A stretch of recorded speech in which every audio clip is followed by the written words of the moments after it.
invocando el legítimo derecho a restablecer la soberanía argentina en las Islas Malvinas, pero escondiendo en esa decisión político-militar la aspiración a perpetuar una dictadura militar en la Argentina. El teniente general Leopoldo Fortunato Galtieri decidió recuperar por la fuerza el archipiélago austral el 2 de abril de 1982, hace exactamente 25 años.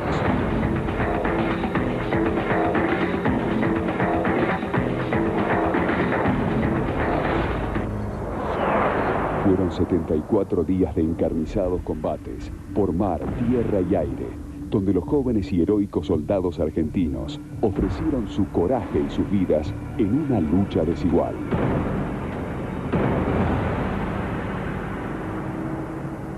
A 25 años de una acción militar que dejó muchas heridas abiertas y muchas preguntas sin responder, ofrecemos hoy el testimonio de los protagonistas de una gesta que marcó a sangre y fuego sus vidas para siempre.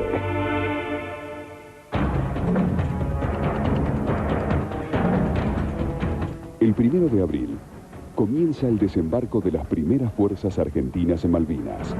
La operación estaba enmarcada en 3 requisitos de índole política. Uno, que se hiciera por sorpresa, lo cual implicaba el secreto, que se hiciera en un lapso muy reducido y que se hiciera en el marco de un concepto de operación incruenta, implicando eso no solo no herir y no matar militares y civiles, sino también no causar grandes destrucciones materiales. Pero oficialmente nosotros nos enteramos el día 1 de abril, cuando el almirante Busser, que era el comandante de la Infantería de Marina, nos anuncia por los parlantes del buque, hace su arenga, nos anuncia que íbamos a desembarcar sobre las Islas Malvinas, a recuperar el territorio. Nuestra misión es la de desembarcar en las Islas Malvinas y desalojar a las fuerzas militares y a las autoridades británicas que se encuentran en ellas. El destino ha querido que seamos nosotros los encargados de reparar estos casi 150 años de usurpación.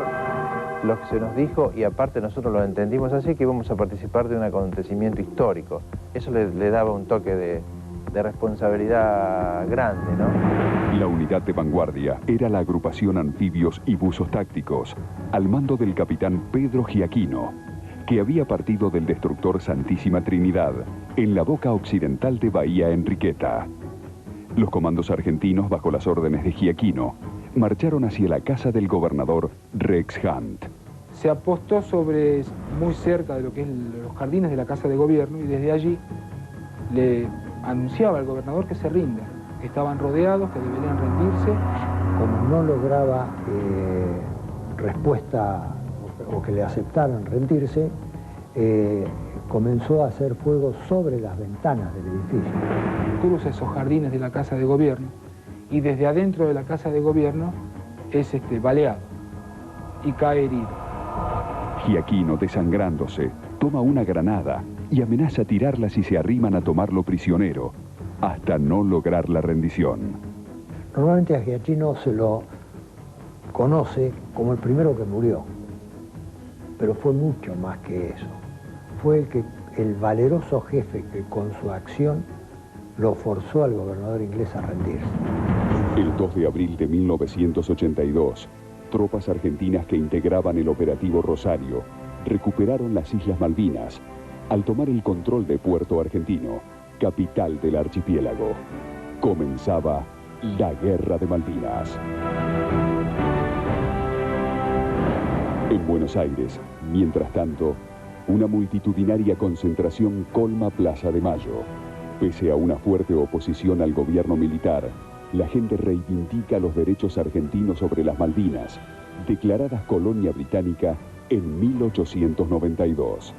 Hemos recuperado, sin rencores, pero con la firmeza que las circunstancias exigen, las islas australes que integran por legítimo derecho el patrimonio nacional.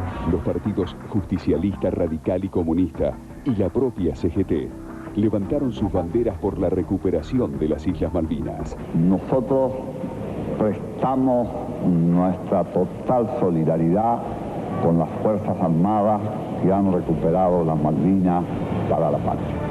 El 3 de abril se informa oficialmente que las Malvinas, Georgias y Sandwich del Sur están bajo soberanía argentina. Gran Bretaña, en consecuencia, rompe relaciones con la Argentina y nombra a Suiza como su representante. Londres anuncia sanciones económicas y resuelve el envío de las Task Force al Atlántico Sur desde sus bases de Portsmouth y Plymouth. Algunos veteranos de Malvinas, 25 años después, recuerdan qué sintieron cuando se enteraron de que su destino militar serían las Islas Malvinas. Llego un día a la Posada Naval Buenos Aires a tomar mi puesto de trabajo y ahí me encuentro con una orden para tomar el tren en Constitución y ahí nos fuimos a Bahía Blanca, de Bahía Blanca a Punta Alta, de Punta Alta arriba del crucero Belgrano y nos fuimos para la guerra. No me tocaba ir a Malvinas porque iba a egresar en la escuela Lemos, pero bueno, decidí ir a Malvinas porque era el momento donde mi patria necesitaba, entonces me sentía con la obligación, como todo soldado, de nuevamente incorporarme. Bueno, fui al avión, preparé todo, despegué y cuando despegamos hice un viraje y pasé sobre mi casa. En ese momento tomé conciencia de lo que estaba haciendo, que quizás nunca más volví a ver a mi señora y mis hijos y en ese momento dije, ¿cómo no me despedí con mayor efusividad? ¿Cómo no, en el afán por irme, me olvidé que quizás dejaba a mi familia para siempre? La emoción, pero fenomenal, de una cosa que hace tiempo que teníamos, que estaba usurpando otra potencia y bueno, nosotros habíamos tomado en ese momento y todo era una algarabía, como lo sentía toda la nación entera. Nosotros, mi hermano, era viva la patria y viva la patria. A veces nos llaman los chicos de la guerra. Esas cosas digo a veces que a nosotros nos dolieron mucho, dado que si en realidad éramos chicos, sabíamos bien lo que hacíamos. Marchamos con la mochila cargada de gloria. Y uno de los que estaban despidiendo no era justamente mi padre. Eso es algo que hasta el día de hoy lo llevo muy adentro, ¿no? Yo no podía entender el cómo lloraba cuando me despedía. Cuando nosotros estamos realmente muy alegres porque nos movilizábamos. Y el 7 de abril a la noche lo vinieron a convocar. Al otro día fuimos la novia y yo a despedirlo. Se agacha, me abraza, me despide, que me porte bien, se levanta y se va. Yo lo corro atrás, lo agarro de la mano, lo bajo así, le digo, llévame con vos, porque era lo que siempre le pedía, llévame con vos. A donde iba, le pedía que me llevara. Y ahí él no me vio más, tiró su bolsito azul, se agachó, me sentó acá, me abrazó fuerte y ahí me dijo que ahí no me podía llevar, que lo esperara, que iba a volver, que me portara bien. Esa fue la despedida y que sí lo que tengo presente, muy presente, fue esto, hasta que no. Ese fue el último contacto físico. El presidente norteamericano Ronald Reagan designa al general Alexander Haig para interceder en el conflicto, quien se reúne en Washington con el canciller argentino Nicanor Costa Méndez. El 7 de abril, el general Mario Benjamín Menéndez asume como gobernador de las Islas Malvinas, Georgias y Sandwich del Sur. Gran Bretaña dispone una zona de exclusión marítima de 321 kilómetros alrededor de las Malvinas a partir del 12 de abril de 1982.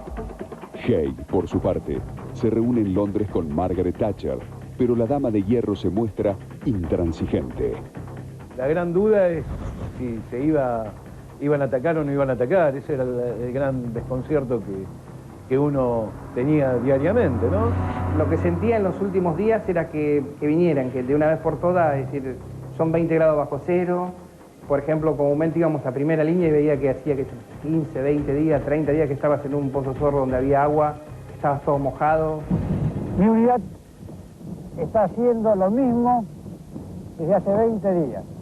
Estamos preparando el terreno, hemos organizado 3 puntos fuertes, cavados en la roca. Nuestra izquierda, aquella altura, que es un punto acotado bastante alto y dominante de la ciudad, primer pivote de nuestra defensa. Lo veíamos que estábamos lejos, se suponía que los ingleses no iban a venir desde allá, que no iba a haber un conflicto bélico, hasta que llegan las noticias de que la flota inglesa parte de Inglaterra, o parte de Gibraltar, y está haciendo escala en Ascensión. Siempre estuve preparado para que pasara algo, porque bueno, el recorrido desde la Caldera hasta arriba lo hice con los ojos cerrados 50 veces, y fue lo que pienso que me salvó la vida, ¿no? Porque cuando se corta la luz, estando en la panza del barco, que se le llama, evidentemente subir y no encontrar luz para nada y que no entre una gota de luz, tenés que salir medio de memoria. Sabíamos que podía ser, que nos podía atacar un submarino, que era la única, el único arma naval que nos podía dañar a nosotros. Bueno, y eso es, le temíamos mucho al submarino. El 22 de abril, el general Galtieri inspecciona las tropas en las Islas Malvinas. Poco después, Galtieri lanzaría una arenga temeraria. El gobierno de Gran Bretaña, la señora Thatcher,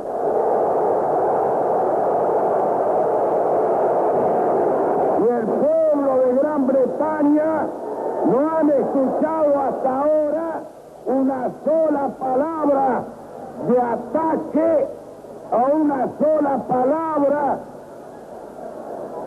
ultrajando su honor y su reputación. Hasta ahora.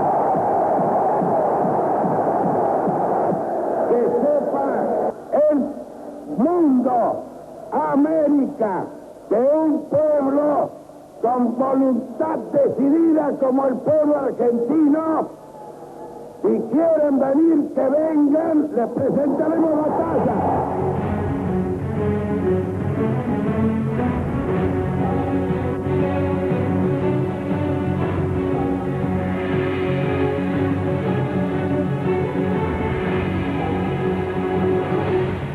El 25 de abril, tropas británicas atacan Puerto Leyte y recuperan las Islas Georgias, tomando 190 prisioneros. El teniente de navío Alfredo Astiz, al mando de esos efectivos, firma la rendición, sin oponer la menor resistencia. La diplomacia llega a su fin y el 30 de abril el gobierno militar argentino dispone que las aeronaves y buques británicos sean considerados hostiles. La vigilia había terminado y el 1 de mayo, aviones y fragatas británicas atacan Puerto Argentino tratando de desembarcar, pero son rechazadas, en tanto helicópteros artillados lo hacen contra Puerto Darwin.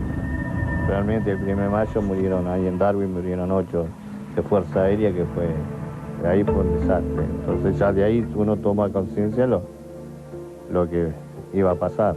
Perdimos esa tranquilidad que veníamos teniendo. El caso de la mañana, amanecer con un ataque aéreo inglés, pasando por nuestras posiciones, atacando el aeropuerto. Ahí fuimos viviendo la guerra. Se cambia la realidad, se empieza a ver la realidad de lo que era una guerra, o sea, lo que hacían las bombas. En la oleada de la tarde me toca salir a mí. Bueno, ya sabía yo que habían derribado varios compañeros míos. Yo pensaba que, bueno, era el día de mi muerte.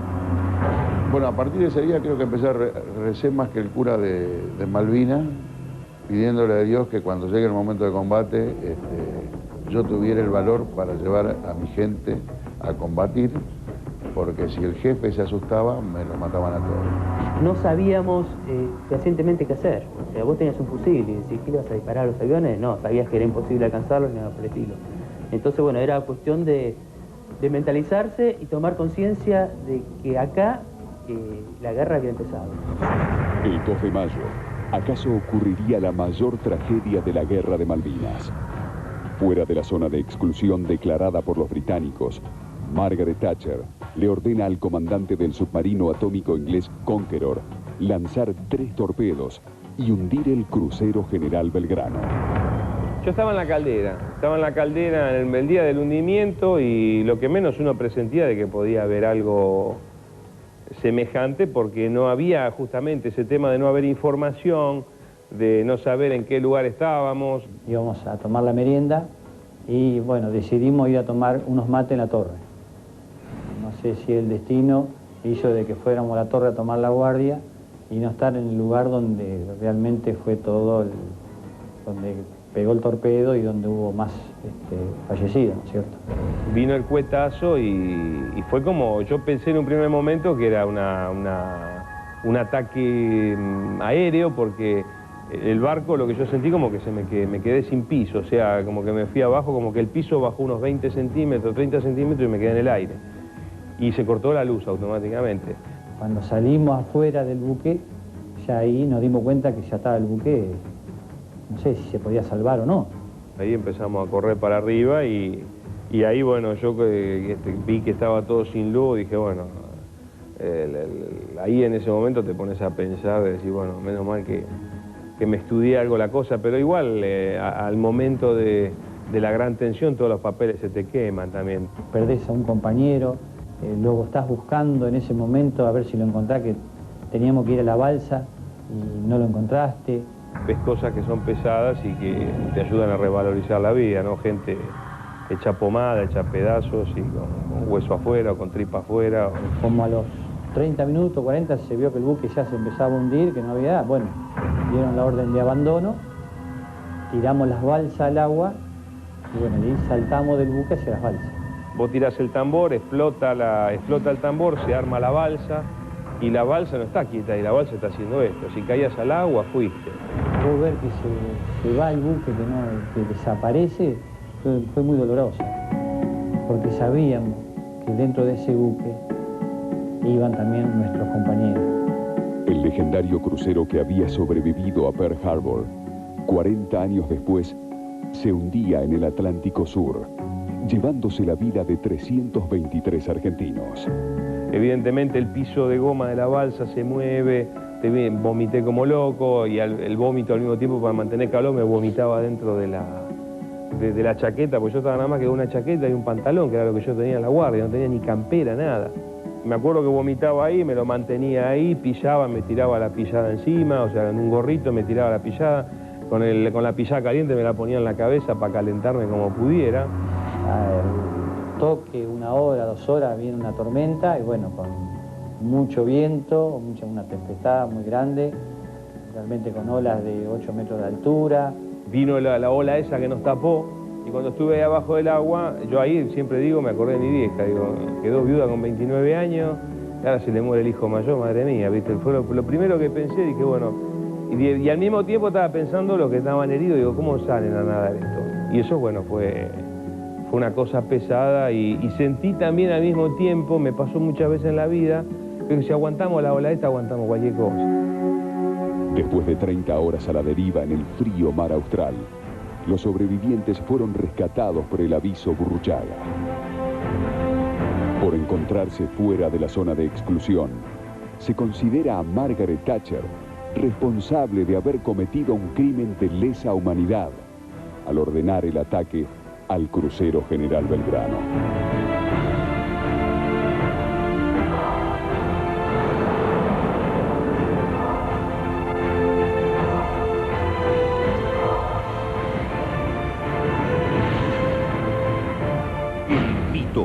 De la noche a la mañana, la insignificante actriz postergada se transformó en la mujer más poderosa del mundo actual. Era despótica, tenía un fuerte carácter. Sus caprichos eran órdenes, y sus órdenes muchas veces eran solo caprichos. Un film crítico y despiadado, realizado por la Revolución Libertadora. El desconocido coronel Perón asumía el cargo de presidente de la nación argentina y daba comienzo a la tiranía más ominosa de su historia.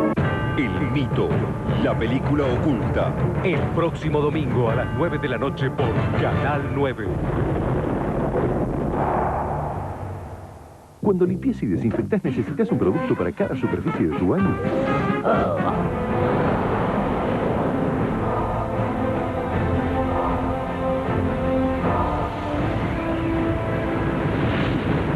Aviones navales argentinos, Super Etendard, equipados con misiles Exocet, en una increíble y precisa maniobra de ataque, logran hundir al destructor inglés Sheffield con un saldo de 20 muertos.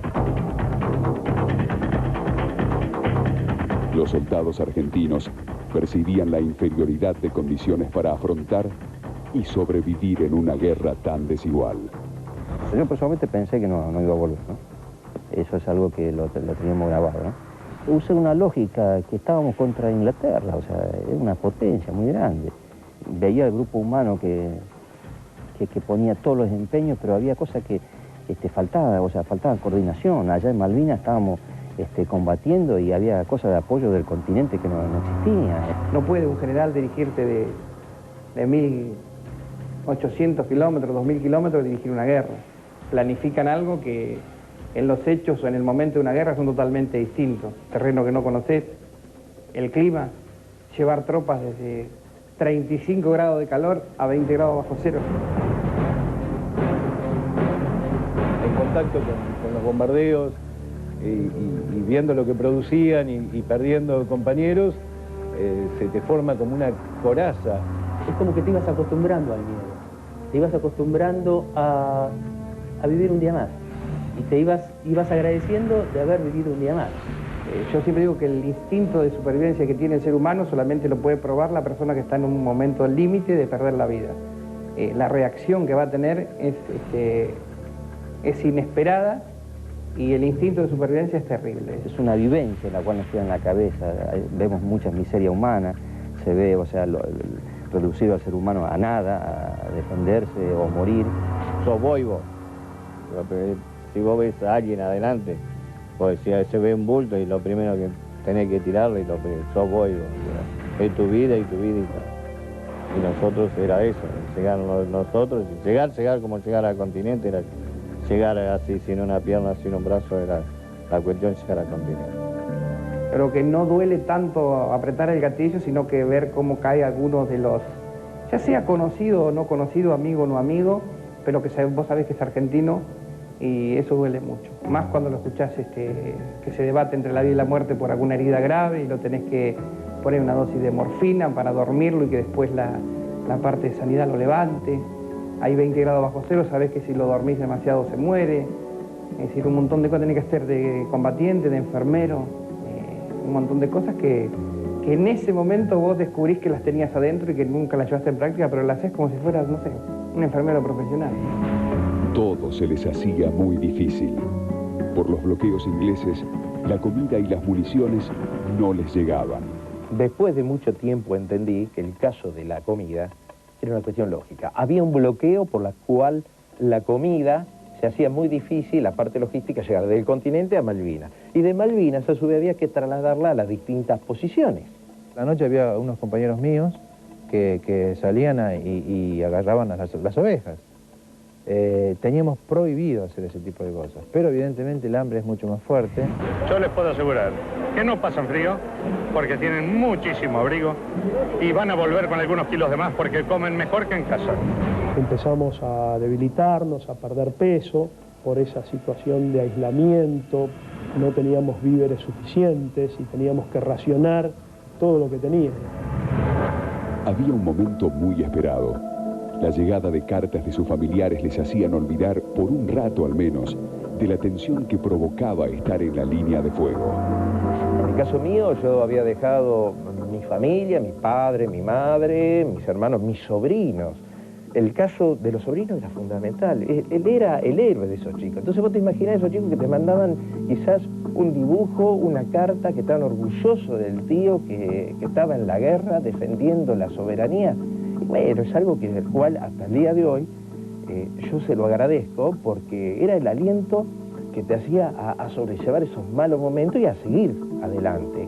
En una de las cartas fechadas 27 de abril de 1982, pone Islas Malvinas, entre paréntesis y signos de admiración, Argentina, también con signos de admiración, pone: quédense todos tranquilos que el soldado Araujo da guardia por la Argentina, la de todos, próspera y soberana, y que es fiel a su juramento. Díganle a Mari, a mí, que pronto llegará su hermano, lleno de orgullo, por haber hecho patria e historia. Ja, entre signos de admiración. La mayor parte de los efectivos argentinos que combatieron en Malvinas eran soldados conscriptos, es decir, jóvenes no profesionales bajo bandera, como consecuencia del servicio militar obligatorio impulsado a principios del siglo XX. Quiero resaltar que a pesar de su juventud y a pesar de no ser profesionales y estar en la conscripción haciendo servicio militar obligatorio, no he visto un solo hombre claudicar.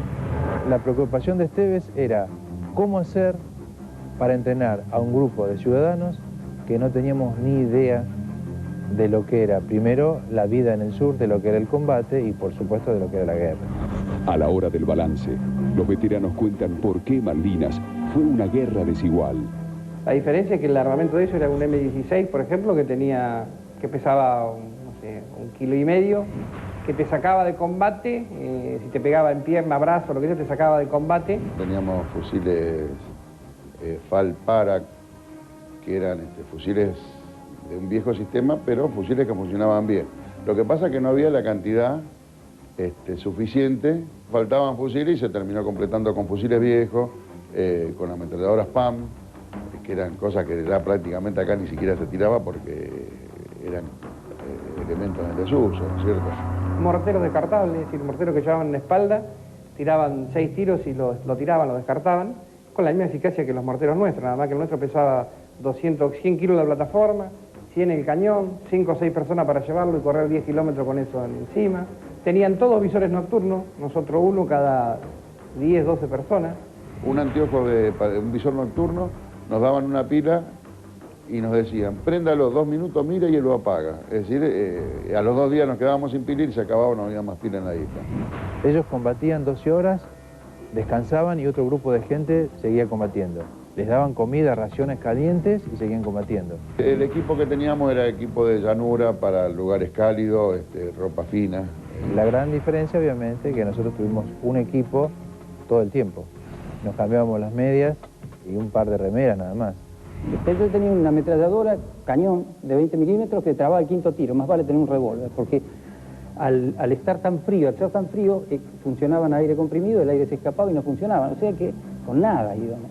Y así todo, las bajas fueron muy parejas, es decir, que es razonable lo que ellos te decían, que en combate león y en years, en años, children. Es decir, ellos te decían que combatiendo éramos leones.